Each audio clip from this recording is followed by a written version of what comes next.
Hey everyone, welcome back to the channel.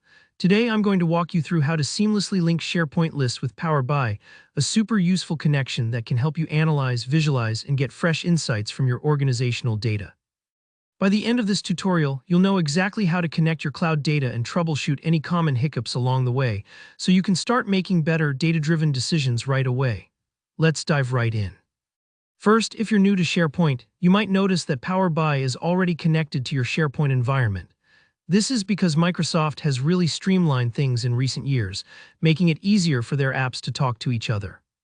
But before we get ahead of ourselves, begin in Microsoft SharePoint itself. When you visit SharePoint in your browser, you're probably going to see a prompt to sign in. Go ahead and click Sign In, and you'll be taken into what Microsoft now calls their unified cloud experience. This part is worth noting. You'll be logging into your Microsoft Cloud account, which is now part of the broader Microsoft 365 ecosystem. So if you suddenly see the URL change to something like M365, Cloud, Microsoft, don't worry, you're in the right place.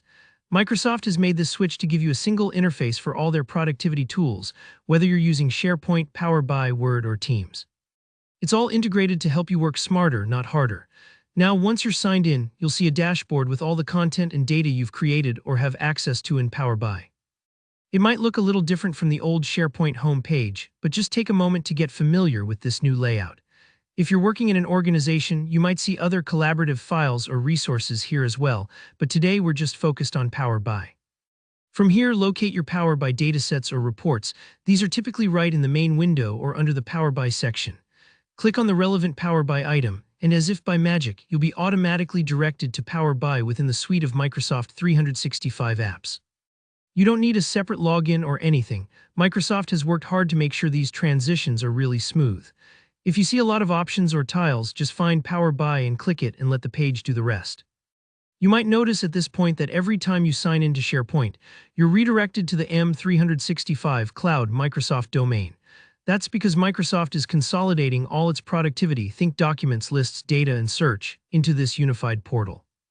Gone are the days of bouncing around between Office.com, separate Bing search tools, and different app URLs.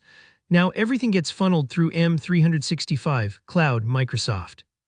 So if it feels a bit different from the old days, just know it's part of a bigger plan to make your workflow much easier.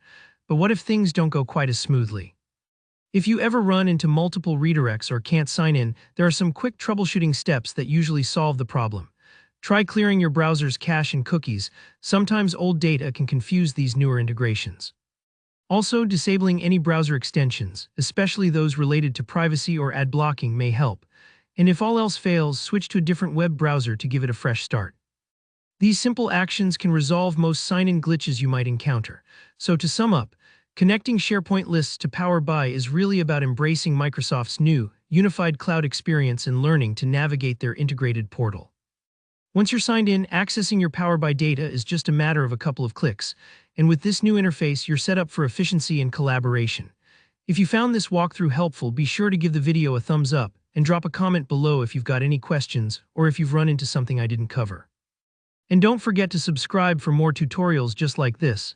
Thanks for watching, and I'll see you in the next one.